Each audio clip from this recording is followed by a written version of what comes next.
नमस्कार. मी चंद्रशेखर ठाकूर. बँक व्यवहार आणि मी या कार्यक्रमात आपल्या सगळ्यांचं स्वागत आहे. नेहमीप्रमाणे हा कार्यक्रम अगदी वेळेतच सुरू होतो, कारण या कार्यक्रमाची ती एक वैशिष्ट्य असतं, कार्यक्रम वेळेत सुरू होतो. असं हे गाणं पैशाशी संबंधित म्हणून लावलं होतं आणि नेहमी कार्यक्रमाला थोडे लोक आधीच येत असतात, तर त्यांचं मनोरंजन म्हणून ते एक कडवं लावलं होतं. पूर्ण गाणं आवडतं लोकांना, पण ते लावता येत नाही कॉपीराईट्स असल्यामुळे.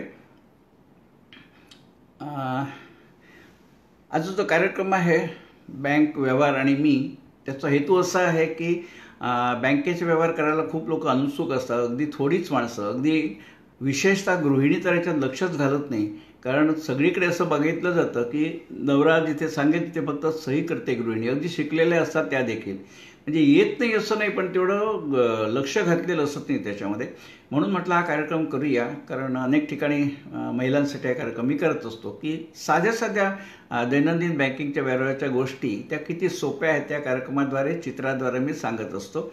आणि चित्राद्वारे विषय समजायला खूप सोपा पडतो, हे ब्रह्मसत्य आहे.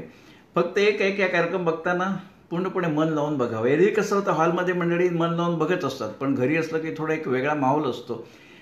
तर जरा व्यवस्थित लक्ष देऊन तासाभराचा कार्यक्रम बघितला तर आपण अगदी दैनंदिन बँकिंगचे व्यवहार निश्चितपणे करू शकतो. तल्लीन होऊन या ताई करतायत की मांजरांनी दुधाची बाटली रिकामी केली तरी त्यांना त्याचं भान नाही, एवढी तल्लीनता पाहिजे. अर्थात विनोदाचा भाग सोडून द्या, पण मला हे कळणार नाही असं कधी करू नये. माझ्याबद्दल काही सांगण्यासारखं नाही. 52 वर्ष मी आर्थिक क्षेत्रात होतो, 33 वर्ष बॉम्बे स्टॉक एक्सचेंज आणि 19 वर्ष CDSL. तर ह्या सगळ्या काळामध्ये जे काय विविध आर्थिक विषय मला कळले ते सोप्या शब्दात सांगणं हेतू असतो. ह्या कार्यक्रमानंतर हा स्लाईड शो दाखवून झाला ना की जे काही प्रश्न असतील तुम्ही निश्चितपणे विचारू शकता. प्रश्न निश्चितपणे विचारानंतर, कारण कसं प्रश्नोत्तर हा आत्मा असतो या कार्यक्रमाचा. आणि मला ह्याच्याबद्दल आठवतं, मी 1965 साली SSC झालो ना, देवगडला माझी शाळा होती, हायस्कूल. तर पुढे नोकरीला गेल्यावरती मुलाखत द्यायला लागते, म्हणून आमचे शिक्षक एवढे दूरदर्शी होते, त्यांनी सगळ्या मुलांच्या अशा 5-5 मिनिटाच्या मुलाखती घेतल्या होत्या. म्हणजे उद्या नोकरीला तुम्ही जाल तेवढी मुलाखत द्याल, ते कशी द्यायची वगैरे, ते एक सवय व्हावी म्हणून. तर माझी जेवढी वेळ आली ना, माझी जेवढी टर्न आली, त्यावेळी त्यांनी मला प्रत्येकाला वेगळे प्रश्न विचारले होते. ते काय अभ्यासाचे नव्हते, सर्वसाधारण मुलाखतीमध्ये तुमचं सामान्य ज्ञान टेस्ट करतात वगैरे. तर मला त्यांनी असा प्रश्न विचारला. आमच्याच वर्गखोली होती, त्याच्यातच ही मुलाखती चालल्या होत्या. आमचे हेडमास्टर होते, दुसरे एक शिक्षक आणि वर्ग शिक्षक, तिघे होते. तर मला हेडमास्टरांनी प्रश्न विचारला. त्या वर्गखोलीमध्ये कॅलेंडर होतं, त्या कॅलेंडरवरती आपण जातो फोटो बघितलात की गणपती आहेत आणि बाजूला हे ऋषी आहेत. तर हा फोटो कॅलेंडर त्यांनी मला विचारलं की हे फोटोमध्ये तू बघतोयस हे काय चित्र आहे. म्हटलं ते गणपती लिहितायत आणि ऋषी काहीतरी सांगतायत. तर ते म्हणाले ते मला पण दिसतंय रे, पण ते गणपती काय लिहितायत आणि ऋषी काय सांगतायत. तर म्हटलं सर सॉरी, नाही माहिती मला. त्यावर मला सर म्हणाले, ओरडले नाही ते, पण त्यांनी इतकं छान सांगितलं. ते म्हणाले तुला हे माहिती नाही ना, याच्यामध्ये गुन्हा नाही आहे तसा, पण म्हणाले गेलं 1 वर्ष तू ह्या वर्गामध्ये बसतोयस, 1 वर्ष, तुला जर कधी मनात विचार नाही का आला की हे चित्र काय आहे. बरं आपल्याला माहिती नाही, शिक्षकांना विचारलंच का, त्याला माहिती नसतं तर त्यांनी आणखी कोणाला तरी विचारलं असतं. पण एवढं तुम्हाला आजूबाजूला घडत असलेल्या गोष्टींचं जर ज्ञान भान नसेल ना, तर म्हणाले कठीण आहे. का नाही तुला उत्सुकता जागृत झाली, तुम्ही विद्यार्थी आहात, प्रश्न विचारत राहा. मग त्यांनी मला सांगितलं हे जे कॅलेंडर लावले ना, तर म्हणाले हे गणपती आहेत आणि ते ऋषी म्हणजे व्यास ऋषी आहेत, ते महाभारत सांगतायत आणि गणपती महाभारत लिहून घेत आहेत. पण त्यावेळी मला सुद्धा कुठेतरी ना एक मेंदूमध्ये ही गोष्ट नोंद झाली की खरंच आपलं इतकं चुकलं आहे की सभोवताला एवढी गोष्टी घडत असतात. आपण जर विचारत राहिलं ना तर निश्चितपणे आपल्या ज्ञानामध्ये भर पडेल. आणि आपले राधाकृष्णन राष्ट्रपती होते, सर्वपल्ली राधाकृष्णन, त्यांनी विद्यार्थ्यांना एक छान संदेश दिला होता, रीड राईट स्पीक, आणि चौथं आस्क, प्रश्न विचारत राहा. प्रश्न विचारले तरच तुमचं ज्ञान वाढणार आहे. त्यामुळे अतिशय सुंदर संदेश हा दिला आहे. आणि जेव्हा जेव्हा मी व्याख्यानात बाहेर जातो ना, त्यावेळीचं लक्षात येतं की अनेक विद्यार्थ्यांना अगदी मॅनेजमेंटच्या विद्यार्थ्यांना साध्या साध्या गोष्टी माहिती असत नाही, कारण ना विचारणं हा फार कमी आढळतं. तर ह्या माझ्या कार्यक्रमामध्ये मी सांगितलं ना, सोप्या शब्दामध्ये हे सगळं मी सांगणार आहे. दरी शस्त्रकथावरती बघा, ती म्हैस पुढे जात नाही आहे, पण चाऱ्याची पेंडी दाखवल्यावरती तिच्या तोंडात तर पेंडी येत नाही, पण ती पुढेच चालली. ही जी युक्ती आहे ना, तर अशा प्रकारे ह्या सगळ्या कार्यक्रमामध्ये मी सांगत असतो की विषय सगळा समजायला सोपा जातो म्हणून. आणि खरोखरच विषय सोपा असतो आणि म्हणूनच अनेक सरकारी कार्यालयामध्ये कार्यक्रमाचं आयोजन झालं, म्हणजे सचिवालयामध्ये झालं होतं, अनेक कलेक्टर ऑफिसमध्ये झालं होतं. हेतू हा की लोकांना सगळं समजावं आणि सगळं सोप्या शब्दामध्ये. पण होतं कसं, आर्थिक साक्षरता म्हटली ना की अनेक लोकांना असं वाटतं की आर्थिक साक्षरता म्हणजे MBA फायनान्स वगैरे पाहिजे. काही नाही, या साध्या साध्या दैनंदिन जीवनातल्या गोष्टी आहेत. पण आर्थिक साक्षरता, फायनान्शियल लिटरसी म्हटलं की असं वाटतं हे MBA फायनान्सवाल्यांचं काम आहे आणि आम्ही तिकडे, आमचा तो प्रांतच नाही म्हणून लोकं कोणी ऐकायला सुद्धा थांबत नाही. आता बघा, नेहमी ना गाण्यांचे कार्यक्रम असतील ना किंवा प्रशांत दामलेची मुलाखत असेल, 1000-1500 लोक असतात आणि आर्थिक कार्यक्रम असेल की अगदी कमी असतात. कारण हे मला कळणार नाही हे जे आहे ना, खरं असं असत नाही. गरजेपुरती आर्थिक साक्षरता असते. मी कोकणातलं सांगितलं, देवगड माझं गाव. मी ज्यावेळी शाळेत होतो ना, त्यावेळी आमच्या गावात बाजार भरतो आणि त्यावेळी दशमान पद्धती नव्हती. आता सोपी झाली दशमान पद्धती, 100 पैशाचं रुपया. त्यावेळी आणे होते, 16 आणे म्हणजे 1 रुपया, 4 पैसे म्हणजे 1 आणा असं होतं. तर आम्ही बाजारामध्ये खरेदी करायला गेलो होतो. ती एक तिथलीच ग्रामीण स्त्री, जी शाळेत पण गेलेली नाही, तिच्याकडे विविध वस्तू आम्ही घेतल्या. सुपर, रोळी, दोरी, आणखी काय पाट घेतला, कोयते घेतले, अनेक वस्तू घेतल्या आणि त्याच्या किमती अशात 7 आणे, 9 आणे, 8 आणे, 2 आणे. तर ते एक एक वस्तू घेता घेता माझ्या डोक्यात हिशोब तयार होता. पण मला बघायचं होतं की ही बाई कशी हिशोब करते. तर मी काय केलं, सगळं हिशोब केला आणि काहीतरी 28 रुपयांनी 4 आणे झाले होते. तर मी 28 रुपयांनी 6 आणे तिच्या हातावर ठेवले. तर आता मी जरी दिले तरी ती हिशोब करणार ना, तर ती बरोबर अशी ना आकाशाकडे बघून हे 3 करत हिशोब करत होती आणि तिने मला काय सांगावं, दादा 2 आणे जास्त दिले तुम्ही म्हणून सांगितलं. 2 आणे जास्त दिले, खरोखरच जास्त होते. म्हणजे मला स्वतः इतकं कौतुक वाटलं. म्हटलं ताई राहू देत, म्हटलं आजी 2 आणे राहू दे. म्हणजे एक प्रकारे ना त्या काळची गोष्ट, 2 आणे म्हणजे स्वतःशी चांगली टीप होती. तर तिला तिच्या ह्याच्यापुरतं ते कळत होतं, आर्थिक साक्षरता तशी आहे. पण अनेक वेळा मी कॉलेजात जातो ना, त्यावेळी प्रोफेसर काय सांगतात की आमच्या विद्यार्थ्यांना चेक लिहिता येत नाही. कोणी चेक दिला तर तो भरायला पेंगिसली भरता येत नाही, एवढी परिस्थिती मोरल सगळीकडेच आहे, शहरात देखील नाही, खेड्यात देखील. हे का आहे माहिती आहे का, की आपण त्याच्यात रस घेत नाही तसं. आणि ओव्हरऑल ना ह्या विषयामध्ये माणसाला जास्त एवढा उत्सुकताही असत नाही, रसही असत नाही. परवा मला एका ठिकाणी विद्यार्थी असंच एक गणित बिणित सगळ्यामध्ये कच्चा, ओव्हरऑल रिझल्ट लागला आणि त्याचा त्रिफळा उडाला चक्क. तर घरी आता रिझल्ट असता की आई वडील वाट बघत असतात ना, काय बातमी घेऊन येतो पोरग. तर तो एकदम टेन्शनमध्ये. आता वडील जे काय उत्तर पूजा करतील त्या तयार राहायला पाहिजे. पण थोडासा तो खट्याळ होता, नोटरीस होता. तो घरी आल्यावरती वडील वाटच बघत होते, रिझल्ट लागला.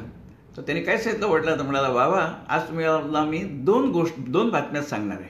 आज तुम्हाला मी 2 बातम्या सांगणार आहे. एक बातमी अतिशय चांगली आहे आणि दुसरी थोडी वाईट आहे. आधी कुठची बातमी सांगू, चांगली की वाईट? बाबा म्हणाले, चांगली बातमी आधीच सांग. मग तो म्हणाला, बाबा आज रिझल्ट लागला, मी वर्गात पहिला आलो, मला गणितामध्ये 98% मार्क मिळाले. बाबा खुश झाले. वा वा वा. आईला हाक मारली, अगं बाहेर ये, बघतेस काय करतेस आतमध्ये, बाहेर ये, इकडे काय छान घडलंय बघ.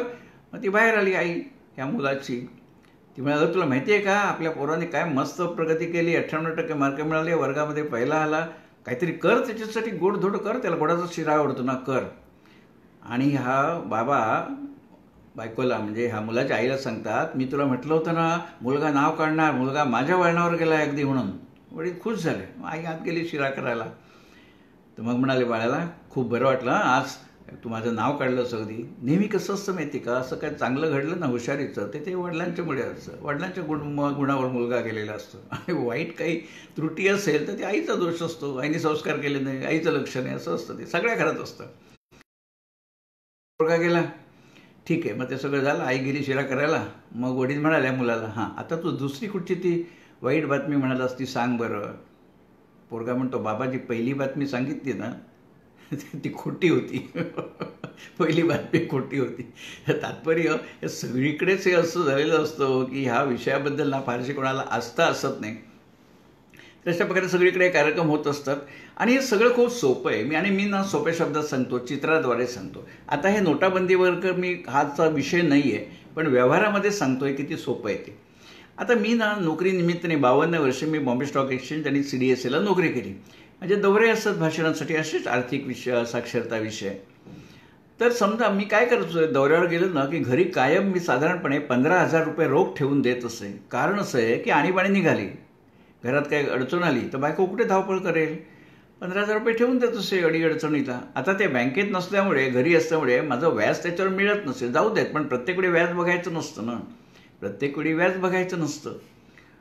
पण हे 15,000 रुपये मी कायम ठेवत असे, अडचण, गरज म्हणून. पण ज्यावेळी नोटाबंदी झाली आणि सरकारने सांगितलं 500च्या आणि 1000च्या नोटा रद्द, ज्यांच्याकडे असतील ते बँकेत भरा, नाही तर त्याचा कागदाचा कपडा एवढा किंमत राहील. मग भराभर लोकांनी भरले बँकेमध्ये होत्या त्या नोटा. तर एका माणसाने त्याच्याकडे 8 कोटी रुपयाच्या नोटा होत्या. आता बघा, मी साधा माणूस आहे, माझ्याकडे 15,000 गरजेसाठी ठेवलेले. एका माणसाकडे 8 कोटी रुपये रोख रक्कम होती. आता त्यांनी ती बँकेत का ठेवली नाही? काळा पैसा होता, नाही तर तो कशाला घरी ठेवले व्याजाचं नुकसान करून. आणि अशा प्रकारे संपूर्ण देशामध्ये सुमारे 7 लाख कोटी रुपये असे लोकांनी भरले की जे त्यांच्याकडे नोटांच्या स्वरूपात होते. आता मला सांगा, हे 15,000 रुपये मी बँकेत भरले नाही, मला व्याज मिळालं नाही. हे 7 लाख कोटी बाहेर होते घराघरामध्ये, त्याच्यावरती व्याज नव्हतं कारण ते बँकेत भरलेले नव्हते. पण ज्यावेळी 7 लाख कोटी बँकेत भरले गेले त्यावेळी काय झालं बघा, की जो पैसा बँकेच्या बाहेर होता तो बँकेमध्ये आला. जो पैसा बँकेच्या बाहेर होता तो आता बँकेमध्ये आला. त्या पैशातून बँक काय करणार आहे? आता गरजूंना कर्ज देणार आहे ना, कारण आपण डिपॉझिट ठेवतो त्याच्यावर तर बँक कर्ज देते. म्हणजे जे 7 लाख कोटी बाहेर होते, असेच पडून होते कपाटामध्ये, ते आता बँकेमध्ये आल्यामुळे बँकेकडे तेवढा फंड उपलब्ध झाला, निधी, त्याच्यावर बँक कर्ज देणार, त्यातनं उद्योग उभे राहतील, त्यातनं रोजगार निर्मिती होईल. आता ही गोष्ट समजायला MBA फायनान्सची गरज आहे का? नाही आहे. त्यामुळे कसं झालं, आता हे 7 लाख कोटी कुठून आले, कोणाचे किती होते, तो पुढचा विषय आहे, तो आजचा विषय नाही आहे. पण झालंय असं ना की जो चलनाच्या बाहेर होता ते चलनामध्ये आपला पैसा तो आलेला आहे. तर अशा प्रकारे ह्या सगळ्या सोप्या शब्दात आपण बोलूया. बँकेचं कसं असतं, सर्वसाधारणपणे महिला असतात ना, त्या बँकेचे व्यवहार बघतच नाही. नवरा सांगेल तिथे सही करायची, काही समजत नाही म्हणून, आणि ज्यांना नोकरी करणार असतात ते जाऊ दे, एक अलिखित ते व्यवस्था असते की बँकेचे व्यवहार नवऱ्यांनी बघायचे. ते खरं प्रत्यक्षात सोपं आहे. आपण बँकेच्या वेळी खातं उघडतो ना, बचत खातं, सर्वसाधारणपणे आपण सामान्य माणसं बचत खातं उघडतो. व्यावसायिक लोक करंट, म्हणजे चालू खातं म्हणतात त्याला, करंट अकाउंट, आपलं सेव्हिंग अकाउंट. आता मी सेव्हिंग अकाउंट उघडलं की बँक आपल्याला पासबुक देते. अशा प्रकारे त्या पासबुकामध्ये नोंद असते की मी किती रुपये भरले, किती रुपये काढले, ही सगळी नोंद त्याच्यामध्ये कॉम्प्युटरवरती आजकाल सगळं असतं. आणि हे पासबुक छापायसाठी प्रत्येक बँकेमध्ये, शाखेमध्ये हल्ली पासबुकचं छपाई यंत्र असतं. आता अनेक लोक ते यंत्र म्हटल्यावरती मी अनेक ठिकाणी बघतो, कोणीतरी मनुष्य असतो तो पुढच्याला सांगतो, दादा माझं जरा पासबुक भरून द्या ना. त्याच्यात काही नसतं न करण्यासारखं. हे जे यंत्र असतं ना, त्या यंत्रामध्ये जे पासबुक आहे ना, सगळ्यात शेवटची जी एंट्री झालेली आहे ना, ते पान काढायचं आणि अशा प्रकारे उघडून त्या यंत्राच्या खाचेमध्ये सरकवायचं. पुढे काही आपल्याला करायचं असत नाही. त्या पासबुकावरती आपला अकाउंट नंबर वगैरे सगळा तपशील असतो बारकोडमध्ये. ते यंत्र, पासबुक प्रिंटिंगचं यंत्र वाचतं आणि त्याप्रमाणे उरलेल्या एंट्र्या करतात. फक्त आपली जबाबदारी काय आहे की हे शेवटचं पान आहे ना, ते नीट टाकलं पाहिजे, तरच ते तुम्ही तर त्याच्यावरची छपाई होईल. कारण यंत्र येते, त्याला कुठे अक्कल आहे, तुम्ही सांगा तिथे छापणार. त्यामुळे असं सगळं झालं ना की ते यंत्र बाहेर येतं आणि सांगतो तिथे प्रिंटेड.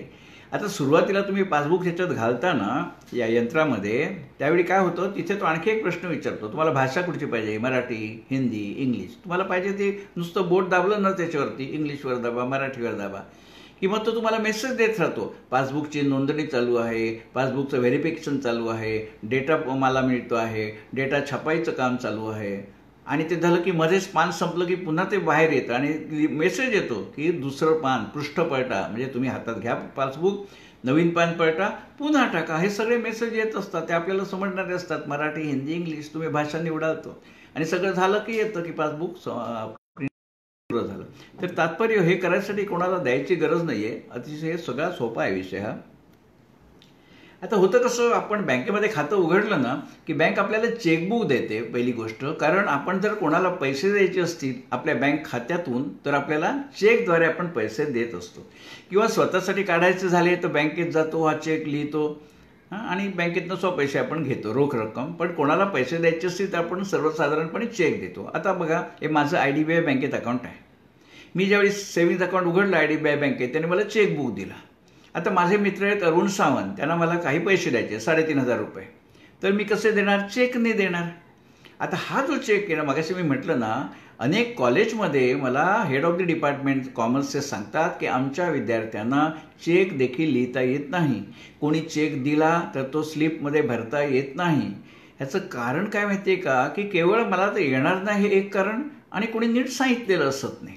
आता हा चेक लिहायचा झाला, मी अरुण सावंत माझा मित्र आहे, त्याला मला 3,500 रुपये द्यायचे आहेत. तर हा चेक कसा लिहायचा? काही कठीण नाही आहे, अतिशय सोपं आहे. ते कसं ते बघा, हा चेक दाखवतो मी, कसं भरायचं ते सांगतो. त्याच्या आधी एक लक्षात घ्या, ज्यावेळी मी कोणाला चेक देणार असतो ना, ज्यावेळी कोणाला चेक देणार असतो त्यावेळी ते चेकमध्ये काय लिहायचं आहे हो? ज्याला पैसे द्यायचे, रक्कम घेणारा, उदाहरणार्थ अरुण सावंत, त्याचं नाव लिहिणार मी, रक्कम किती ते आकड्यात आणि अक्षरात लिहिणार, चेकवर तारीख लिहिणार आणि चेकवर माझी सही करणार. कारण माझी सही असल्याशिवाय 4च गोष्टी लिहायच्या चेकवरती, फक्त 4 गोष्टी. त्या कशा बघा, मी तोच चेक परत दाखवतो. काय लिहायचं बघा, मी अरुण सावंत पैसे देणार आहे, पे अरुण शंकर सावंत, किती रुपये, अक्षरामध्ये 3,500, आकड्यामध्ये 3,500, मी माझी खाली सही करणार, इथे तारीख लिहिणार वरती आणि माझी सही करणार. विषय संपला ना. आजचं चेक भरायला कठीण आहे का? कॉलेजमधल्या मुलाला भरता येणार नाही का? पण तिकडे लक्षच दिलेलं नसतं. आता खाली बघा एक तांबडा बाण दिसतोय ना, 348-211, हा चेकचा नंबर असतो.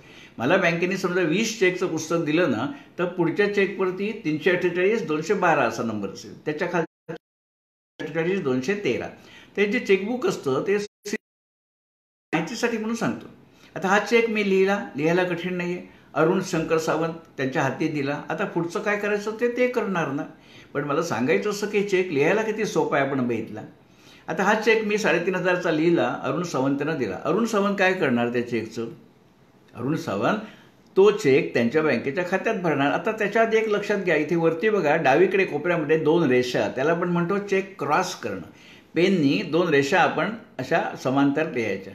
त्याचं नसतील ना तर अरुण सावंत IDBI बँकेच्या बोरिवली शाखेत जाऊन हा चेक काउंटरवर दाखवतील, बँक त्यांना रोख 3,500 देईल. पण मला तसं नको आहे, मला त्याची नोंद पाहिजे कुठेतरी. मग मी हा चेक क्रॉस करणार, म्हणजे अरुण सावंतांना 3,500 रुपये रोख मिळणार नाही, हा चेक त्यांना बँकेमध्येच जमा करायला लागेल. आता समजा अरुण सावंतांचं अकाउंट आहे शामराव विठ्ठल कोऑपरेटिव्ह बँकेमध्ये, तर हा चेक भरायसाठी त्या शामराव बँकेने त्यांना एक पेइंग इन स्लिपचं पुस्तिका दिलेली असते. जसं मला चेकची पुस्तिका पैसे काढायसाठी, तसं पेइंग इन स्लिपची पुस्तिका पैसे भरायसाठी, चेक भरायसाठी. आता ही स्लिप एक काढून घेणार अरुण सावंत आणि भरायला घेणार.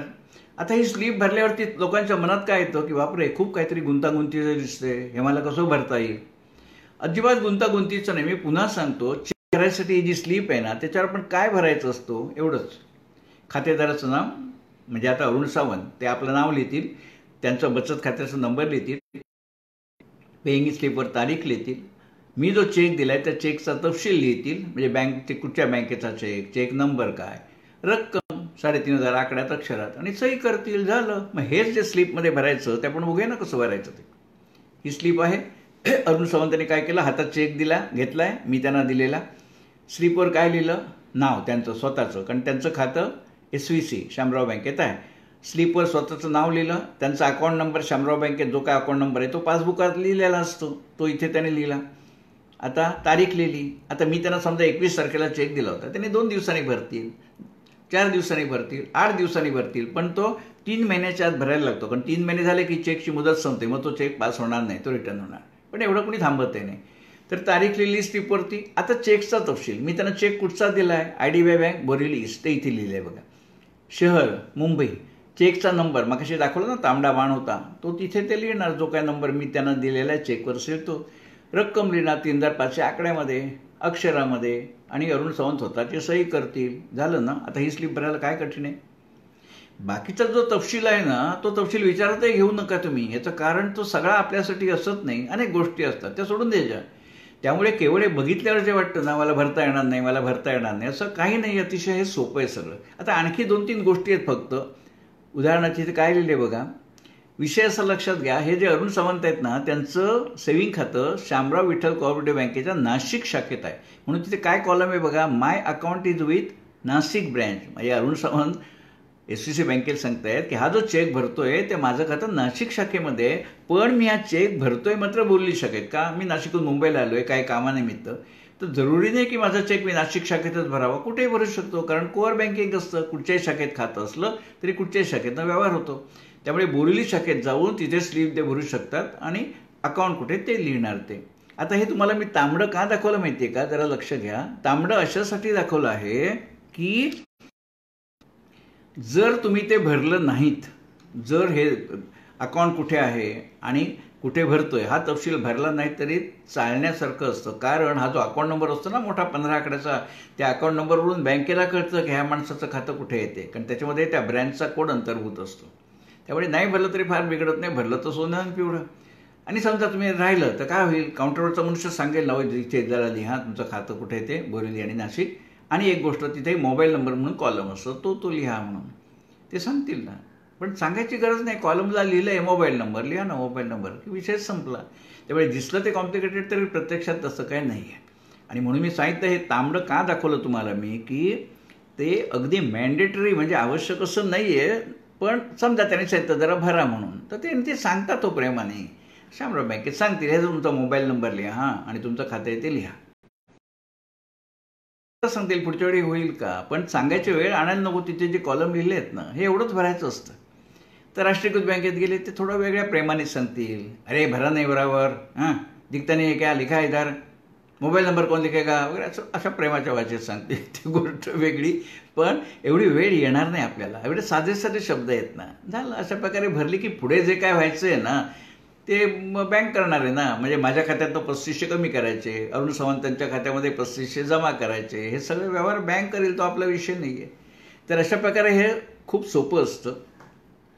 आज मी बरेच विषय वेगवेगळे घेणार आहे, आज मी.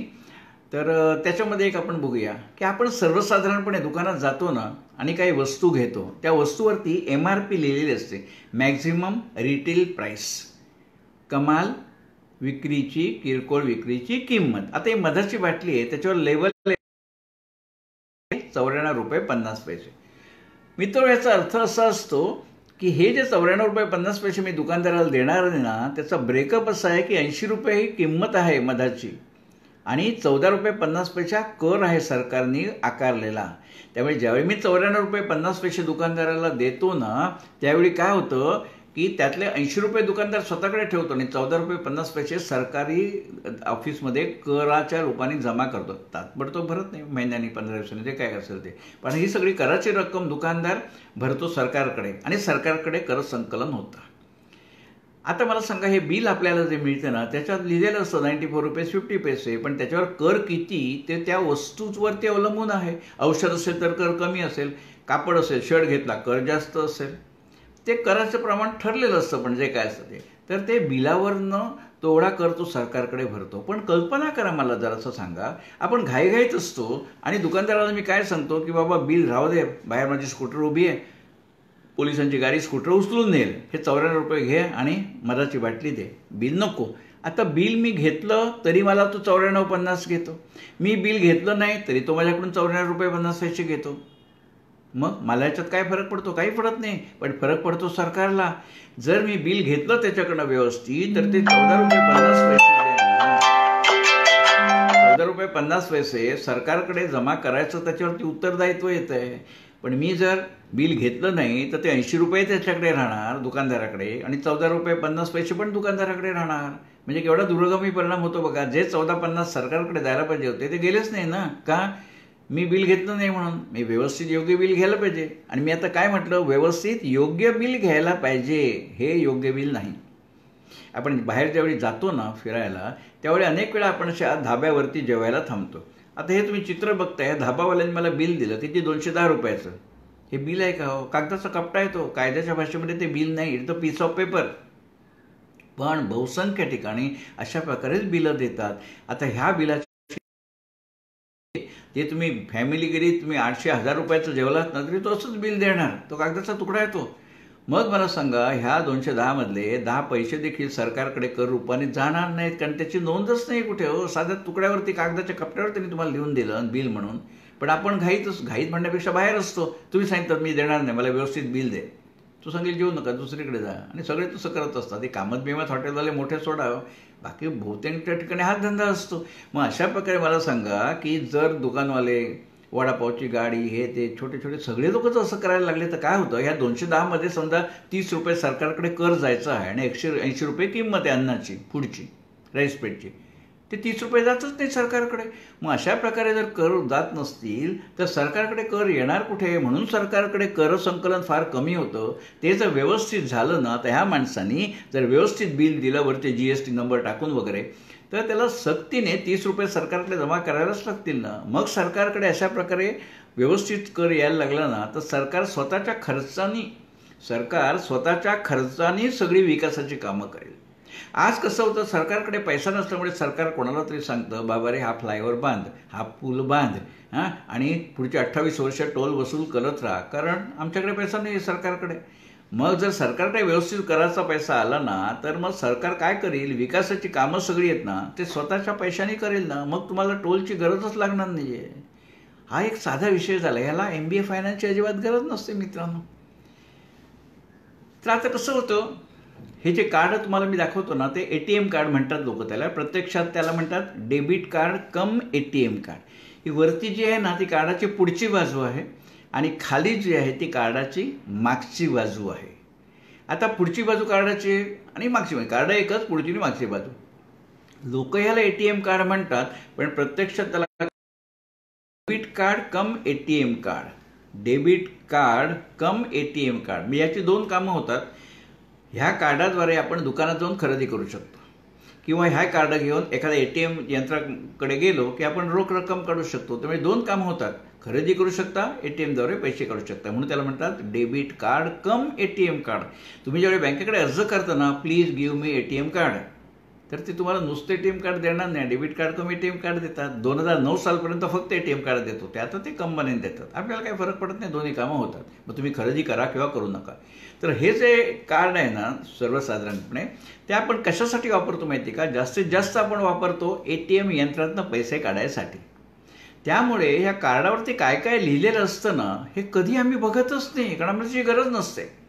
ज्यावेळी मी ATMने पैसे काढतो त्यावेळी ह्या कार्डावरती बरंच काय काय लिहिलेलं आहे. ते ATMचं यंत्र वाचतं पैसे द्यायचे की नाही म्हणून. ते काय मशीन वाचतं? हे कार्ड तुम्ही बघताय ना, डेबिट कार्ड कम ATM कार्ड, याच्यावरती असा 16 आकड्यांचा नंबर असतो, बरोबर.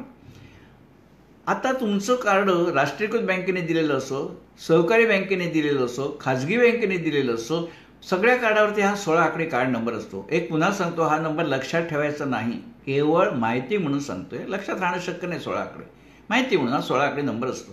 तसंच त्या कार्डावरती काय लिहिलं आहे? 0622, त्याला म्हणतात एक्सपायरी डेट, समाप्तीची तारीख. तात्पर्य हे कार्ड आहे ना, ते 30 जून, 6 म्हणजे जून महिना, 30 जून 2022ला हे कार्ड संपणार. म्हणजे 1 जुलै 2022ला हे कार्ड घेऊन ATM यंत्रामधनं पैसे काढायचा प्रयत्न केलात, यंत्र पैसे देणार नाही, ते कार्ड संपलं. आता ही जी समाप्तीची तारीख असते ना, ती प्रत्येक कार्डावर वेगळी असते. तुम्ही कधी कार्ड घेता त्याप्रमाणे साधारणपणे पुढे 3 किंवा 5 वर्षाची असते. ती प्रत्येक कार्डावर वेगळी असते, पण ती असतेच असते. आणि कार्डाच्या मागच्या बाजूला असा 3 आकडी किंवा 4 आकडी नंबर असतो, त्याला म्हणतात CVV code. CV, card verification value. नाव लक्षात ठेवायचं नाही, माहिती म्हणून सांगितलं. CVV म्हणजे कार्ड व्हेरिफिकेशन व्हॅल्यू. हे मी सगळं का सांगतो माहिती आहे का? ही माहिती आहे, लक्षात ठेवायला अडचण नाही पडत. पण ट्रेनमधनं जाताना ना, समजा विषय निघाला, बसायला जागा मिळाली, आपण सुदैवी असू तर बसायला जागा मिळते. मग विषय निघाला मित्रामध्ये, वो कार के विषय काय का नंबर रहता है? अरे वो CVV कोड रहता है. वो CVV कोड क्या है? ह्याला माहिती आहे, त्याला माहिती आहे, कोणाला माहिती नाही. तुम्ही सांगू शकता कार्ड व्हेरिफिकेशन व्हॅल्यू. इज्जत वाढते हो आपली. अरे इसको सब ठाकूर को सब मालूम आहे. कार्ड व्हेरिफिकेशन व्हॅल्यू माहिती नसतं तर काही बिघडत नाही हो. पण अशात जनरल नॉलेज असतं ना, खरोखर आपली. आता लोकांना आम्ही शेअर बाजाराच्या भाषणात सांगतो सेन्सेक्सचा कसा आहे. लोकांना सेन्सेक्स, आपण सेन्सेक्स कसा कॅल्क्युलेट होतो, त्याचं नाव सेन्सिटिव्ह इंडेक्स असं आहे. निफ्टीचं पूर्ण नाव नॅशनल स्टॉक एक्सचेंजचे 50 म्हणून निफ्टी आहे. हे सांगितलं ना की गप्पांच्या आठवते म्हणून मी सांगत असतो. तर CVV कोड म्हणजे कार्ड व्हेरिफिकेशन व्हॅल्यू. तो काही कार्डावरती 3 आकडे असतो, काही 4 आकडे असतो. हे मी तुम्हाला काय सांगितलं की ही माहिती आपल्याला कधी गरज लागत नाही, कारण ATMमधनं पैसे काढताना ATM यंत्र वाचत असतं. पण ज्यावेळी आपण ऑनलाईन व्यवहार करतो ना, त्यावेळी ही माहिती असणं गरजेचं आहे म्हणून सांगितलं. तर ज्यावेळी आपण ATM यंत्रामध्ये CVV कोड 3 किंवा 4 आकड्यात असतो. आता ज्यावेळी आपण हे कार्ड घेऊन एखाद्या ATM कॅबिनमध्ये जातो ना, तिथे हे यंत्र असं उभं असतं. त्या यंत्रामध्ये कार्ड टाकायसाठी एक खाच असते. त्यामध्ये कार्ड सरकवलं की 4 आकडी पासवर्ड, तो आपण ज्यावेळी कार्ड घेतो ना त्यावेळी आपल्याला बँकेने दिलेला असतो 4 आकडी पासवर्ड, तो आपण नंतर कधीही बदलू शकतो आणि बदलत राहावा, तोच ठेवू नये. तर कार्ड सरकवलं यंत्रामध्ये की 4 आकडी तो लिहितो, एंटर युअर पासवर्ड. मग तिथे पण परत इंग्रजी असतं, हिंदी असतं, तुम्ही सांगाल ते. मग ते 4 आकडी पासवर्ड टाकलं ना त्याच्यामध्ये आणि रक्कम टाकायची 2500. सर्वसाधारणपणे 500च्या पटीत रक्कम टाकायला लागते. तुम्ही 1300 टाकले तरी 100च्या नोटा येत नाहीत साधारणपणे, त्यामुळे 500च्या पटीत टाकायला लागतो आकडा. तिथे कीबोर्ड असतो, तर त्याच्यावर टाकलं 4 आकडी पासवर्ड टाकला की यंत्रातनं पैसे येतात बाहेर आणि एक छोटी स्लिप येते. कागद असला तर नाही, ते येत सुद्धा नाही, म्हणजे आपल्याला कळतं किती रुपये काढले. तर अशा प्रकारे हे सगळं आहे. ते हेच वापरायला अतिशय सोपं आहे. पण अनेक लोकांना ATM कार्ड वापरतच नाही, कारण भीती वाटते. आता मधले काय झालं, लॉकडाऊनच्या मध्ये बँकामध्ये स्टाफ येत नाही. जो असतो ते निवडक कामं करतात, त्यासाठी बाहेर मोठा क्यू लागलेला असतो. मग आता हळू लोक थोडंसं वापरायचा एक कुठेतरी प्रेरणा मिळायला लागली. परवा मला एक ग्रस्त भेटले, मला म्हणाले आता बँकेत खूप गर्दी असते हो, गेलं की काम होत नाही, मला ते ATMचं शिकवा ना कसे काढायचे. किती वेळ लागेल म्हटलं, 2 मिनिटं म्हटलं कार्ड घेऊन या. त्यांनी कार्डावरची एक्सपायरी डेट 12 वर्षापूर्वीच संपलेली होती. म्हणजे तात्पर्य त्यांनी ते कार्ड कधी बघितले नव्हतं, वापरले नव्हतं. त्याला माहीत नव्हतं. हो म्हटलं काका हे कार्ड उपयोग नाही, आता एक्सपायरी डेट झाली त्याची. आता बँकेमध्ये काय करायचं, बँकेत जा, हे सबमिट करा, अर्ज भरा, नवीन कार्ड बँक दिले, आता बाद झालं. आता तुम्हाला गरज लागली कारण बँकेत गर्दी असते, क्यू असतो, इतकंच का वापरलं नाही. मला वाटतं नाही हो, भीती वाटते. ते काय आहे, कार्ड घातलं आणि सगळा खात्यातला बॅलन्स सगळा धुवून गेला तर. म्हटलं धुवून जायला ते काय लॉन्ड्री आहे काय हो? लॉन्ड्रीमध्ये कपडे धुवून जातात, कसा बॅलन्स धुवून जाईल? तुम्ही जेवढं टाकणार ना तेवढेच येणार.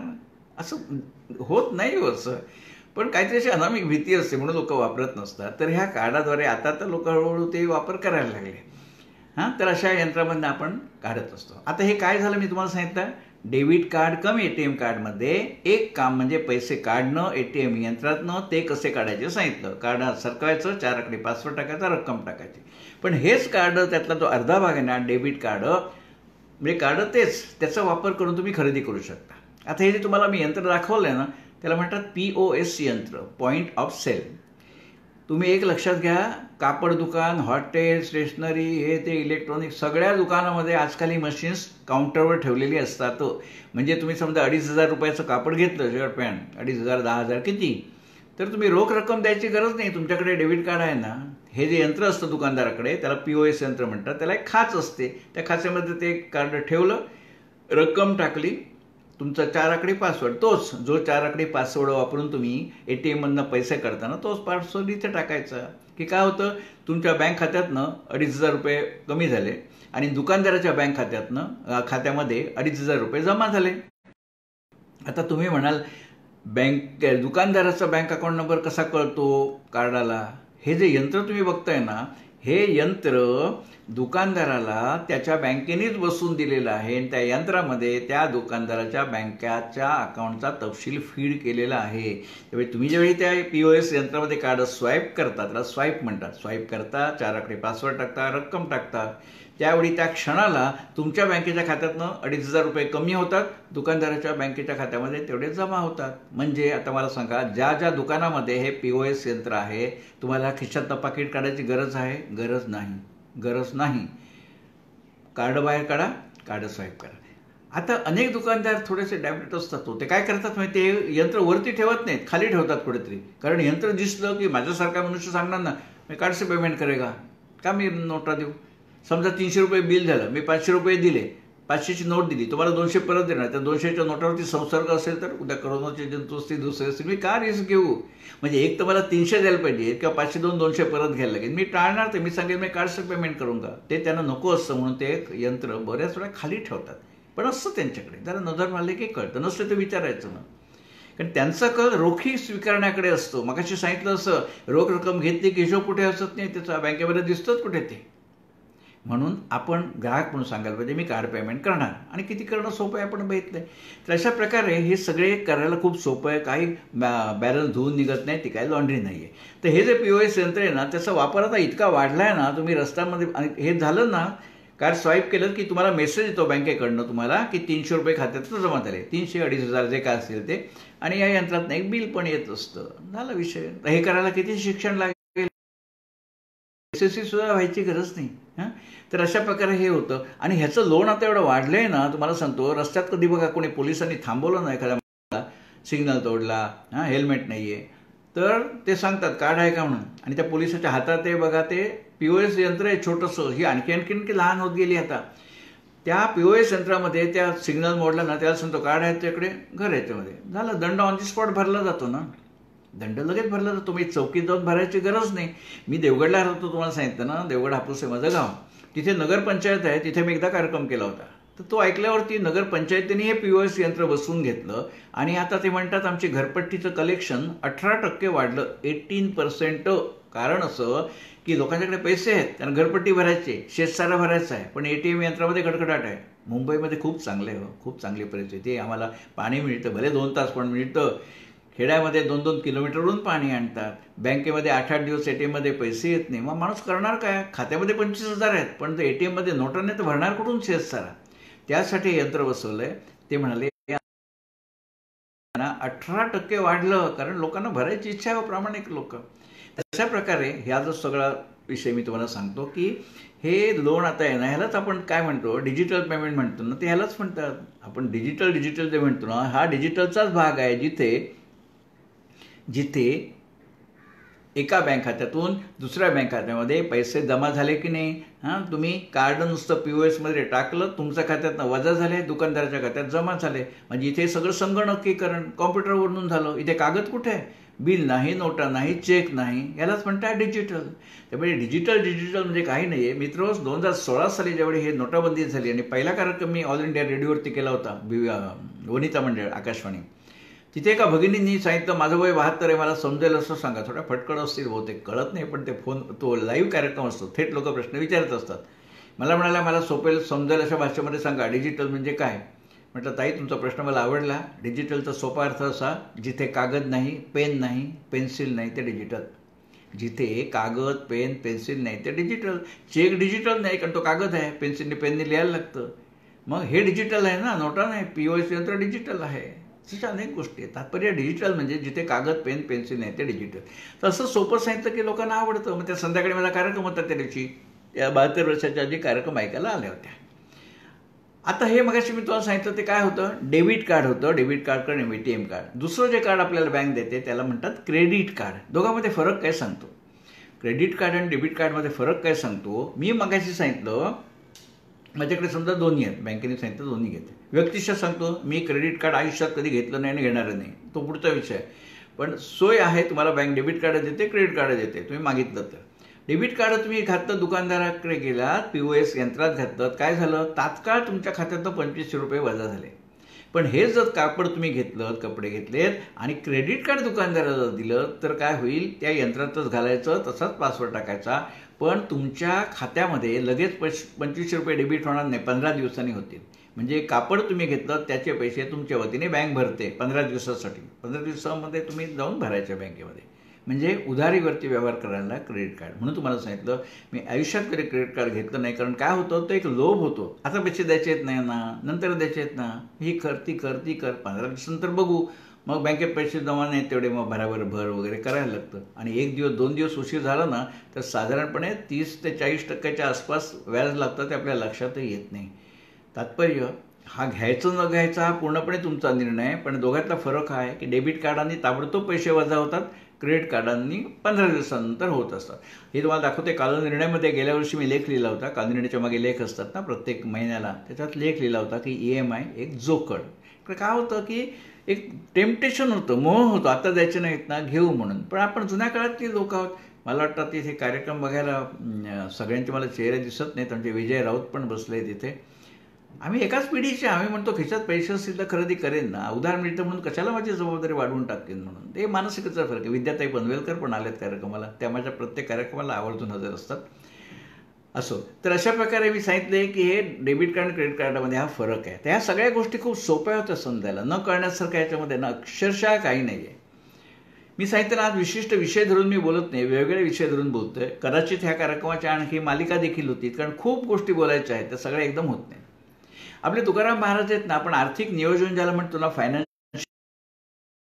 वरती लोक ना जी व्याख्यानं देतात, अनेक गोष्टी जे तासात भरात सांगायच्या ना, तर 5 मिनिटात सांगून होतात.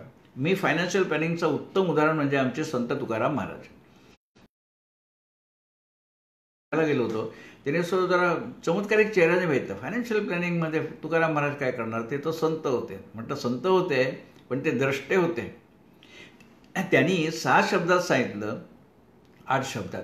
जोडून या धन उत्तम व्यवहारे, उदास विचारे वेच करी. चांगल्या मार्गाने पैसा कमवा, योग्य प्रकारे खर्च करा. जोडून या धन उत्तम व्यवहारे, उदास विचारे वेच करी. यालाच फायनान्शियल प्लॅनिंग म्हणतात. आता हे फायनान्शियल प्लॅनिंग म्हणजे मराठीत आर्थिक नियोजन, ते कसं बघा की इतकं सोप्या शब्दात गोष्टी मांडता येतात. उदास विचारे वेच करी म्हणजे कोणी म्हणेल आता पैसे आहेत माझ्याकडे, खर्च करतो. कशात खर्च करतो? दागिने करतो, सोन्याचे दागिने घेतो. आता सोन्याच्या दागिन्याचं मी तुम्हाला सांगतो, हा जे दागिने दिसायला खूप छान दिसतात, त्यामुळे सोन्यावरती एक संपूर्ण कार्यक्रम मी करेन 1.5 तासाचा. जसं ते संदीप खरे आणि आहे ना सलील कुलकर्णी, आयुष्यावर बोलू काही, तसं सोन्यावर बोलू काही असं म्हणण्यासारखी स्थिती आहे. पण आता मी त्याच्यावर फार बोलत नाही, थोडक्यात सांगतो. हे दागिने सगळे चांगले दिसतात, पण ह्याची आकडेवारी तुम्हाला सांगितली ना तर डोकं भणभणायला लागेल. जगामध्ये आपण नंबर 1 आहोत. संपूर्ण जगामध्ये आम्ही सोन्याचं वेळ असलेला हा आपला देश पहिल्या क्रमांकावरती आहे. बाकीचं सोडून द्या, सोन्याच्या बाबतीत वी आर नंबर 1, म्हणजे सोनं खरेदी करणार.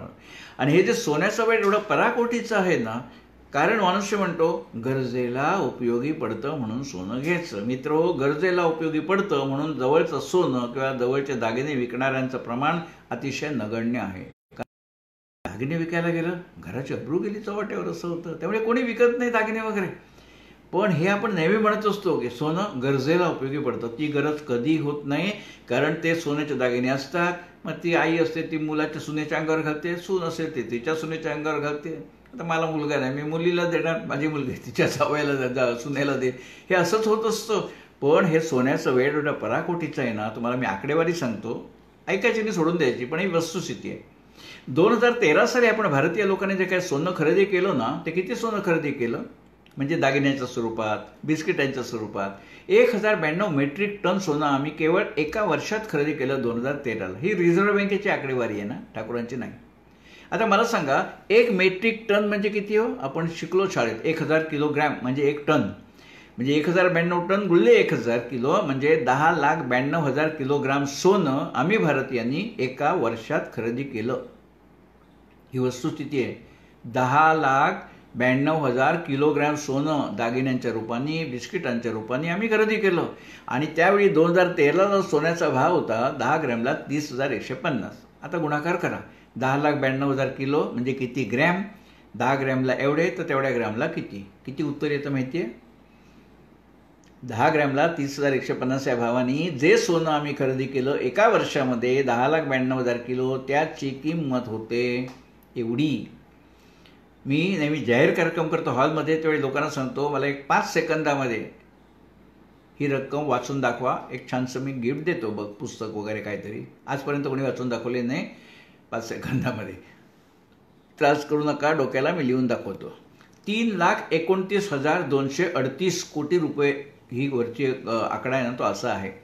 मला सांगा, 3,29,238 कोटी, 1 कोटी नाही, 10 कोटी नाही, 100 कोटी नाही, 3,29,238 कोटी रुपयाचं सोनं आम्ही फक्त एका वर्षात विकत घेतलंय भारतीयांनी.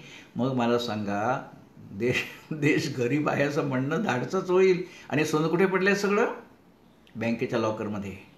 बँकेच्या लॉकरमध्ये घरी ठेवतं, चोरीची भीती आहे. आमच्या कोकणामध्ये गव्हाच्या डब्यात, तांदुळाच्या डब्यामध्ये बायका दागिने ठेवतात, कारण कोकणामध्ये बँकामध्ये लॉकर नसतात. असले तर ते परवडत नाही. एवढ्याशा लॉकरला 1,200 रुपये वर्षाला घेतात. केवढा लॉकर, एवढा बॉक्स, कॅडबरीच्या ह्याचा बॉक्स एवढा असतो, त्याला 1,200 रुपये भाडं. त्यामुळे कोणी घरी ठेवतात, म्हणजे गव्हाच्या डब्यात, तांदुळाच्या डब्यात. म्हणजे काय चोराला कळत नाही असं लोकांना वाटतं. चोराला सगळं माहिती असतं, कारण चोराच्या घरात पण बायको असते ना, त्यांना माहिती असतं कुठे ठेवतात. पण लोकांची समजूत असते चोराला कळणार नाही म्हणून ते तिथे ठेवतात. ती गोष्ट वेगळी. पण एवढं सगळं सोनं मला सांगा, हे 3,29,238 कोटी रुपयाचं सोनं घरोघरी पडून आहे ना वर्षानुवर्ष. आता हे जर पैसे लोकांनी बँकेत ठेवले असते ना दागिने घ्यायच्याऐवजी, त्याच्यावर व्याज मिळालं असतं आणि त्याच्यातनं बँकाने कर्ज दिली असती आणि त्याच्यातनं रोजगार निर्मिती झाली असती, उद्योग उभे राहिले असते. त्यामुळे सोन्याचं वेड आहे ना तर अक्षरशः वेडेपणा येतो. त्याऐवजी सोन्याचे बॉन्ड्स वगैरे आपण घेऊ शकतो, तो वेगळा विषय आजचा सांगत नाही. पण हे सोन्याचं वेड म्हणून तुकोबा जे म्हणतात ना, उदास विचारे वेच करी. आणि म्हणून तुकाराबांनी सांगितलं की सोने चांदी आम्हा मृत्तिके समान. मित्र, माझं लग्न झालं 1975 साली. त्यावेळी सोन्याचा भाव 10 ग्रॅमला 500 रुपये होता, जो आज 53,000 झाला. म्हणजे 106 पट सोन्याची किंमत वाढली. म्हणजे मी जे 500 रुपयाचं सोनं घेतलं होतं 10 ग्रॅम, त्याची किंमत आज 53,000 रुपये आहे. त्यामुळे या हिशोबाने समजा मी एक 100 ग्रॅम 200 ग्रॅम सोनं घेतलेलं असेल, त्याची किंमत किती झाली? 106 पट वाढली. पण मला मिळाली ती 106 पट नाही का? सोनं तिथेच आहे पडलेलं. कधी मला मिळतील, मी विकेन त्यावेळी मी विकणार आहे का? नाही विकणार हो. त्यामुळे हा सगळा कागदावरचा फायदा 106 पटा, प्रत्यक्षात कधी कोणी विकत नाही. तर म्हणून ते तुकोबा म्हणतात की उदास विचारे वीच करी. आणि या तुकोबाने जे सांगितलं ना की फायनान्शियल प्लॅनिंग, आर्थिक नियोजन, त्याचं उत्तम उदाहरण असं की समजा माझं महिन्याला 500 रुपये उत्पन्न आहे, तर मी 100 रुपये आधीच त्यातनं बाजूला काढून बचत करणार, कुठेतरी गुंतवणार भविष्याची तरतूद म्हणून, आणि उरलेले 400 मी खर्च करणार. ह्याला म्हणतात उत्तम आर्थिक नियोजन. उत्तम आर्थिक नियोजन. पण अनेक आपल्या पिढीचे लोक करतातच हे, आधी पैसे बाजूला काढा, उरलेले खर्च करा. पण नंतरच्या पिढीमध्ये बदल असा होत गेला की 500 रुपये उत्पन्न आहे ना, मी काहीच बचत करणार नाही, काहीच गुंतवणूक करणार नाही, सगळे 500चे 500 खर्च करू. का? आगे देखा जाएगा. त्याला मराठीमध्ये छान वाक्प्रचार आहे, असेल त्यावेळी दिवाळी आणि नसेल त्यावेळी शिमगा. तिसरी जी पद्धती ती आणखी भयंकर आहे. 500 रुपये उत्पन्न आहे ना, मी 100 रुपये कर्ज काढतो बँकेतनं, खाजगीमध्ये, सावकाराकडून, आणि मी 600 रुपये खर्च करतो. 500 रुपये माझे, वर 100 रुपयाचं कर्ज करून ठेवले, 600 खर्च करून ठेवले. का? ह्याला सुद्धा छानपैकी एक वाक्प्रचार आहे, ऋण काढून सण साजरा करणे. हे कर्ज काढून करायचं. आता मला सांगा, 100 रुपये कधीतरी फेडायचेच आहेत ना मला.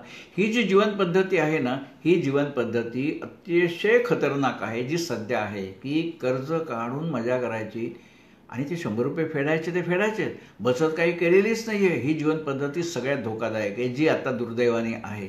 कारण अनेक वेळा ही पुढची तरुण पिढी काय म्हणते, आपल्या पैशाने थोडीच मजा करायची असते. अरे आपल्या पैशाने नाही करायची, दुसऱ्याच्या पैशाने, म्हणजे बँकेच्या पैशाने. पण फेडणार कोण? तुम्हीच फेडणार ना.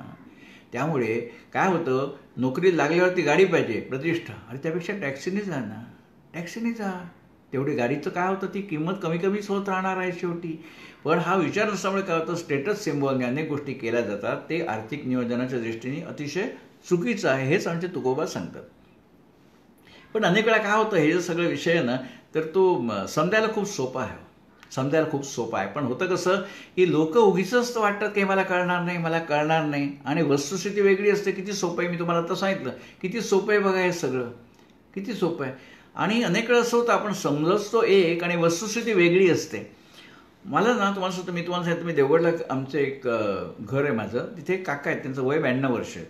वय वर्ष 92, पण सुदैवाने तब्येत चांगली, हिंडतात फिरतात, चष्मा नाही, विदाऊट चष्मा पेपर वाचतात. पण त्यांचं एक वैशिष्ट्य म्हणजे 92व्या वर्षापर्यंत ते बाहेर गेलेले नाही. त्यांना कोल्हापूर माहिती नाही, त्यांना रत्नागिरी माहिती नाही, त्यांना पुणा माहिती नाही, मुंबई तर दूर. आता त्यांचा नातू मुंबईमध्ये आहे, त्याचा व्यवसाय आहे, चांगला खाऊन पिऊन चोकी, गाडी बिडी आहे, बंगला आहे स्वतःचा, नातू चांगला आहे. तर त्याने एकदा विचार केला, आपले आजोबा विचार एवढे कष्ट करून माझ्या वडिलांना वाढवलं, आता एवढं सगळे कष्ट केले, तर त्यांना जरा मुंबई दाखवूया, तब्येतही चांगली आहे. मग एक दिवशी तो नातू गेला देवगडला गाडी घेऊन, आजोबांना सांगितलं आजोबा आपल्याला मुंबईला जायचं आहे. आजोबा खुश झाले. 92 वर्षात त्या माणसाने कोल्हापूर नाही. तर तो मुलाने काय केलं, गाडीत बसवलं, मुंबईत घेऊन आला. मला ज्यावेळी कळलं की मुंबईमध्ये आजोबा आले, ते आमचे फॅमिली फ्रेंड, म्हणजे माझ्या वडिलांच्या वयाचे, तर मी त्या नातवाला फोन केला, अरे मी आजोबांना घेऊन जाऊ का माझ्याकडे. आज तो मुलगा राहतो, नातू चर्चगेटला, मी राहतो बोरिवलीला.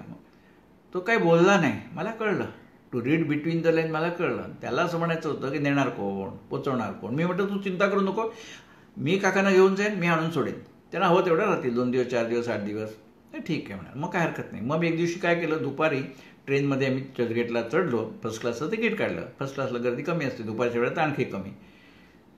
छानपैकी आम्ही ट्रेनमध्ये बसतो फर्स्ट क्लासच्या डब्यामध्ये. त्या समोरच्या बाकावर हा कॉलेजचा मुलगा बसला होता आणि ते काका बरोबर माझ्या होते ना, सगळ्या प्रवासामध्ये चर्चगेट बोरिवली 1 तास प्रवास आहे ना, 1 तासामध्ये माझ्याशी अजिबात बोलले नाही. सगळं लक्ष त्यांचं त्या समोरच्या मुलाकडे होतं. घरी आम्ही गेलो रात्री आणि मग म्हणतात, काका अरे शेखर, तो दुपारी मुलगा बसला होता ना समोर, मला खूप त्याची सारखी सारखी आठवण येते आणि त्याच्याबद्दल खूप मला आदर निर्माण झाला त्या मुलाबद्दल. म्हटलं काका कशासाठी आदर निर्माण झाला? अरे त्याची परिस्थिती एवढी गरिबीची आहे, पण शिक्षणाची किती तळमळ आहे बघ त्याला. काम परिस्थिती गरिबीची, तो ह्याचे फाटके पॅन्ट घालून बसलेला होता. एवढी म्हणजे परिस्थिती गरिबीची, पण त्याला शिक्षणाची किती ओढ आहे. म्हटलं ओ काका, तुम्ही समजता तसं नाही आहे. त्या पोराचे वडील गर्भश्रीमंत आहेत. त्याच्या हातातला फोन कमीत कमी 30,000चा आहे आणि तो बसलाय त्या फर्स्ट क्लासचं भाडं सेकंड क्लासपेक्षा 4.5 पट जास्त आहे. तो अजिबात गरीब नाही आहे. तर म्हणाले मस्त काय फाटके कपडे घातले? म्हटलं मुंबईची फॅशन आहे ती, त्यांना माहितीच नाही दुनियेत काय चाललंय. ते देवगडामध्ये असला भाजीपणा कोण करत नाही हो. त्यामुळे ते म्हणाले की असं आहे. तर म्हटलं हो, ही फॅशन आहे मुंबईची. झालं कसं की म्हटलं हे बघा, काय काय लोक असे असतात. आता हे बघून त्यांना वाटलं हा अन्न दशा असेल याची, तसं नाही आहे ते. तर मला काय म्हणाले की हे जेवढे फाटलेले कपडे घालतात ना, तर म्हणाला हे फाटके कपडे चांगल्या कपड्यापेक्षा थोडेसे महाग स्वस्त असतील ना रे. हे फाटलेले एवढे चांगल्या धडक्या कपड्यापेक्षा स्वस्त असतील. म्हणलं काका नाही, उलट ते धडक्या कपड्यापेक्षा महाग असतात. का? ते फाड्यासाठी मेहनत करायला लागते, लेबर लागतं त्याला. ते लेबर चार्जेस म्हणून आणखी वसूल करतात. ते म्हणतात जेवढी भोकं जास्त तेवढी किंमत त्याची जास्त. ते म्हणाले काय रे बाबा, तुझ्या मुंबईचं आहे. आणि गंमत अशी झाली की 4 दिवस माझ्याकडे राहिले. ते येताना परत आम्ही दुपारचं ट्रेन पकडली, पुन्हा फर्स्ट क्लासचं तिकीट काढलं, बसलो. योगायोगाने पुन्हा समोरच्या बाकावरचा मुलगा होता, तो ह्याच्यापेक्षा देखील गरीब होता बघा. त्यावर ते काका म्हणाले अरे, नसलेल्या गरिबीचं प्रदर्शन करायची जगा वेगळी हौस तुम्हा मुंबईकरांची. तात्पर्य आणि वस्तुस्थिती वेगळी असते. तसं फायनान्शियल लिटरसी, आर्थिक साक्षरता ते आमच्यासाठी नाही आहे. बँकेच्या व्यवहार आम्हाला जमणार नाही, नवरा सांगेल तिथे सही करणार मी, हे नाही करायची गरज नाही आहे. हे सगळे विषय सोपे आहेत. फक्त दुर्दैवाने असं सोपं कोणाचे चित्र. आता कोणी विचारतं तुला काय पडलंय असं चित्र बनवायची? म्हटलं माझी तळमळ आहे की लोकांना समजलं पाहिजे ह्याच्यामध्ये आर्थिक विषय काही नाही आहे. माझी सगळी व्याख्यानं मोफत असतात. मी लोकांना सांगतो मला फक्त जायची यायची व्यवस्था करा, राहायची व्यवस्था करा. ती 5 स्टार हॉटेल नको, साधं 1215 तर चालेल. तिथे फक्त ढेकून असता नाहीत आणि स्वच्छ पाहिजे बेडशीट चादर, एवढंच माझी अपेक्षा असते.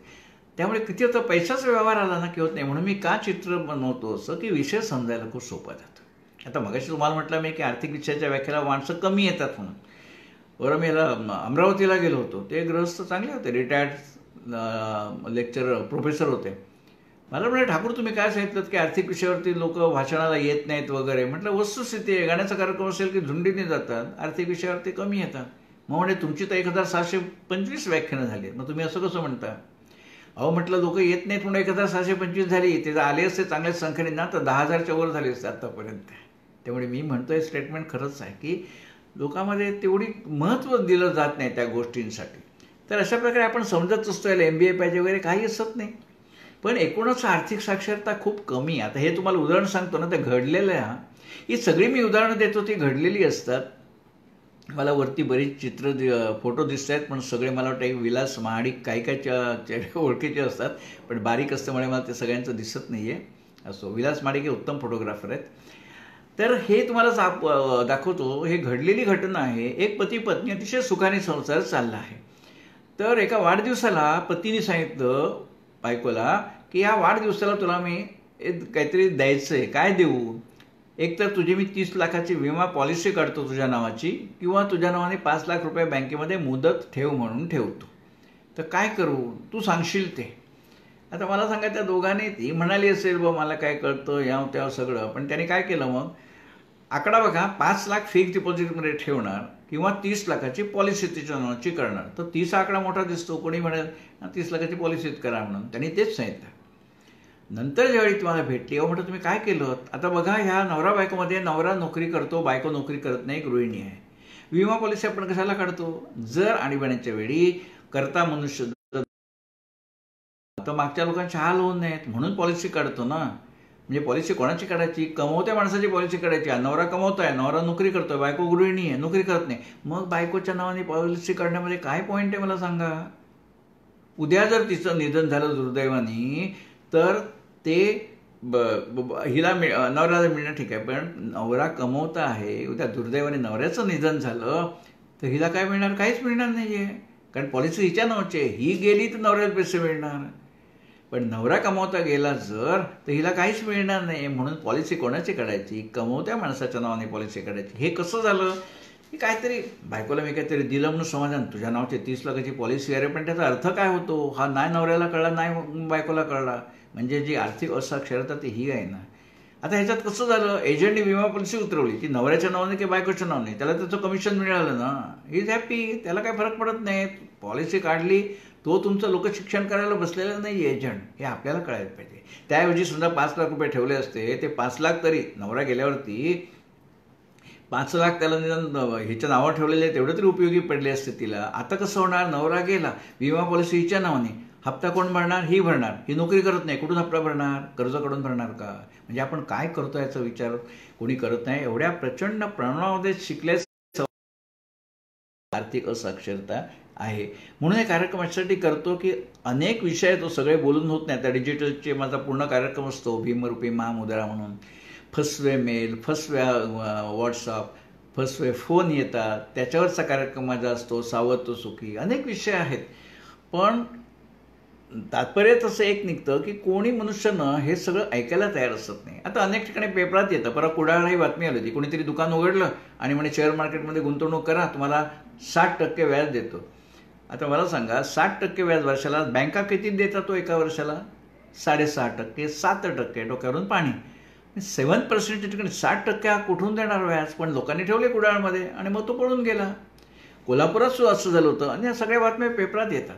कुणीतरी स्कीम काढली की 15 दिवसामध्ये तुम्हाला दुप्पट पैसे देईन, 4,500 रुपये भरा आणि 4,500चे 16व्या दिवशी माझ्याकडनं 9,000 घेऊन जायचे. लोकांनी 2.5 कोटी रुपये दिले त्याला, म्हणजे एकाने नव्हे अनेक लोकांनी मिळून. आता मला जर 100 रुपयाला 15 दिवसात जर कोणी, तुम्ही घरी गेलात ना, हा हे ठेवून द्या, घरी गेल्यावरती कार्यक्रम संपल्यावरती कॅल्क्युलेटरवर मारा, काय म्हणतो, 15 दिवसामध्ये 4,500चे 9 म्हणजे 100 रुपयाचे 200, त्रैराशिक मांडा 100 रुपयाचे 15 दिवसामध्ये 200, तर 100 रुपयाचे 365 दिवसामध्ये किती? कॅल्क्युलेटरवरती त्रैराशिक मांडता येतं, उत्तर येतं 2,488. म्हणजे हा महात्मा 100 रुपयावरती 15 दिवसांनी मला 2,488 रुपये या व्याजाने तुम्हाला हिशोबाने एका वर्षानंतर 100 रुपयाच्या एका वर्षात तुम्हाला 2,488% व्याजाने तुम्हाला परतावा देणार. जगामध्ये कुठची तरी अशी कंपनी आहे का ही 2,488% व्याज देणारी? पण हा महात्मा म्हणतो मी देईन. लोकांनी त्याच्या घशात 2.5 कोटी रुपये घातले आणि तो 15 दिवस थांबलाच नाही, कारण त्याला माहिती होतं ना तो कुठून देणार 15 दिवसात दुप्पट. तो 13व्या दिवशी 13वा घातला सगळ्यांचा आणि तो गेला पळून. मग पोलिसात तक्रार आली, मग पोलिसांनी पकडला. तोपर्यंत त्याने पैशाची विल्हेवाट लावलेली होती. तर तात्पर्य आर्थिक साक्षरता. आणि हे मी कोल्हापुरात गेलो, तुम्हाला आश्चर्य वाटेल, मी नाव सांगत नाही पण घडलेली घटना आहे. ह्या 4,500 रुपये देणाऱ्यामध्ये 2 कॉलेजचे प्रोफेसर्स होते. त्यांनी मला सांगितलं, आम्ही पण त्याच्यात हात पोळले. अहो म्हटलं, सर तुम्ही मुलांनाच शिकवता गणित, हा तुम्ही त्रैराशिक काढलं नाही की 2,488% व्याज कसा काय माणूस देऊ शकेल? म्हणले हो ते बघितलं होतं, पण म्हटलं जाऊन दे, 4,500चाच प्रश्न आहे ना. पण ह्यांचं 4,500, दुसऱ्याचं 4,500 म्हणून त्याने 2.5 कोटी रुपये गोळा करून गेला ना तो भामटा बघून. म्हणजे आम्ही ह्याच्यावरती काय होतं विचारही करत नाही. लोभ एवढा असतो ना, कोणी असं देऊ शकत नाही. 15% वर कोणी म्हटलं ना तर संशयाला निश्चितपणे जागा असते त्याच्यावर. आणि अनेक वेळा कसं होतं की हे ज्या बातम्या येतात ना, आता इथे बघा, ही लोकसत्तेतली बातमी आहे. काय बातमी आहे? विलेपार्ले मुंबईत एक महिला, तिची फेसबुकवरती ओळख झाली. आणि कोणाची ओळख झाली? समोरचा मनुष्य कोणतरी ऑस्ट्रेलियामधला उद्योगपती आहे. तर त्यांनी सांगितलं, हळूहळू ओळख झाली हळूहळू फेसबुकवरती. मग ते वाढदिवस तो ओळख पक्की झाली. मग त्यांनी सांगितलं की आम्ही तुम्हाला 16 कोटी रुपये बक्षीस देणार आहोत. 16 कोटी रुपये बक्षीस देणार आहोत. त्यासाठी 16 कोटी रुपये प्रत्यक्षात ते युरोमध्ये देणार होते. त्याचं भारतात चलनामध्ये रूपांतर होऊन 16 कोटी होतात. तर तेवढे अमुक युरो चलन तुमच्या आम्ही खात्यामध्ये जमा करणार आहोत, बक्षीस म्हणून तुम्हाला लागलेलं आहे आमच्या उद्योगपतींच्या संघटनेतर्फे. आता त्यासाठी म्हणाले 16 कोटी रुपये जमा करायचे, त्यासाठी भारत सरकार 50 लाख रुपये टॅक्स लावणार त्याच्यावरती. तो टॅक्सची रक्कम तुम्ही आधी भरा या अकाउंटमध्ये आणि मग तुम्हाला 16 कोटी जमा होतील. ह्या बाईनी ते 50 लाख रुपये भरले. म्हणजे किती पैसेवाली बाई असेल बघा. 50 लाख रुपये येऊ करून तिने भरले. त्यांनी सांगितलेल्या खात्यामध्ये, आणि मग वाट बघत बसली 16 कोटी रुपये कधी येणार म्हणून. तर नंतर तो फेसबुकही बंद झालं, तो उत्तर द्यायचा बंद झाला आणि 50 लाख गेले. मग ती लोकसत्तेत ती बातमी, मग ती पोलिसांमध्ये गेली, पोलिसांनी तक्रार नोंदवली, ती पुढची गोष्ट. पण गंमत अशी आहे की जो फेसबुकवर कोणी सांगतो की मी ऑस्ट्रेलियाचा व्यापारी आहे, फेसबुकवरती सांगतो, आज माझ्या नावाने कोणीतरी बनावट फेसबुक अकाउंट उघडलं होतं, मग मी लगेच फेसबुक कंपनीला कळवलं, त्यांनी ते रद्द केलं, ती गोष्ट वेगळी. कोणी मनुष्य कोणाच्या नावाने फोटो बिटो टाकून अकाउंट उघडू शकतो, म्हणजे तो मीच आहे असं थोडंच आहे. तसं तो स्वतःला म्हणतो ऑस्ट्रेलियाचा व्यापारी आहे. तो कोण फुटपाथवर राहणारा कोण भणंग माणूस सुद्धा असेल काय माहिती, पण तो सांगतो आणि बाई विश्वास ठेवते. मी नाशिकला गेलो होतो त्यावेळी भेटले मला, म्हटलं बाई तुमच्या जागी मी असतो तसा विचार केला असता मी तुम्ही कराल की 6 पलीकडनं ऑस्ट्रेलियातलं मनुष्य मला बक्षीस द्यायला येतोय नाशिकला, त्याला त्याचा कोणी काका मामा भाचा पुतण्या नातो कोणीच नाही का हो, मीच त्याला भेटलो, त्याच्या माणसानं दिलं तर मला का देईल, काय संबंध आणि कशासाठी, 16 कोटी अमाऊंट केवढी झाली. दुसरी गोष्ट तुमच्या जागी असं तुम्ही सांगितलं तसं ओके, असं करा, मी 50 लाख रुपये भरत नाही टॅक्स म्हणून, तुम्ही 16 कोटी तर 50 लाख कापा आणि 15 कोटी 50 लाख जमा करा ना माझ्या खात्यामध्ये, काय अडचण आहे. हे सुचलं नाही तुम्हाला. आणि म्हटलं कोण कोणावर भाऊ भावाला देत नाही. आता अशी माणसं फसली तर तो कोणाला दोष द्यायचा, आपला दोष आहे ना. कोणी काही सांगत असतो तुम्ही ब्लाइंडली विश्वास कसा ठेवता. तात्पर्य ह्या सगळ्या घटना घडतात त्याला 100% आमची जबाबदारी असते. कोणी याच्यावरती विचार करत नाही की कोणी कोणाला फुकट द्यायला काय बसलाय का असं. आणि हे सगळं व्हायसाठी माझे कार्यक्रम सगळीकडे चालू असतात. पोलिसांबरोबर मी 26 कार्यक्रम केले आर्थिक साक्षरता, कारण पोलीस म्हणतात की गुन्हे घडल्यावर लोक आमच्याकडे येतात, त्यापेक्षा गुन्हे घडू नये म्हणून आपण प्रबोधन करूया, असं 26 कार्यक्रम केले. नाशिक पोलीस अकॅडमीमध्ये केला, चिपळूण, देवरुख, रत्नागिरी, लांजा, पुणा, खूप ठिकाणी असे केले. पण होतं काय, अनेक लोक विचारतात काय फायदा झाला. म्हटलं काही नाही, पुलंनी सांगितले ना, बेमट्या तू कुंभार हो, गाढवास तोटा नाही. गाढवं खूप आहे त्या देशामध्ये, तुम्ही किती कार्यक्रम करा सांगा, पुन्हा पुन्हा पुन्हा पुन्हा त्याच चुका लोक करत राहतात आणि विश्वास ठेवत राहतात. आता पोलिसांनी आपलं काम केलं, ते तुमच्यामध्ये जागृती घडवायचा प्रयत्न करतात, पण आम्हालाच जर एवढा लोभ आहे की 16 कोटी कोणतरी मला देईल म्हणून, मग शेवटी किंमत त्याची चुकवणं भाग आहे ना. तर अशा प्रकारे हे सगळं होतच असतं. आता अनेक वेळा फोन येतो, मी बँकेतनं बोलतोय का तुमचं कार्ड एक्सपायर झालं, अकाउंट फ्रीज झालं, KYC नाही, अकाउंट नंबर सांगा. बँक सारखी सांगत असते, कोणालाही कार्डाचा तपशील फोनवर देऊ नका, तरी लोक देत असतात. आता सरकारने काय काय नाही केलं.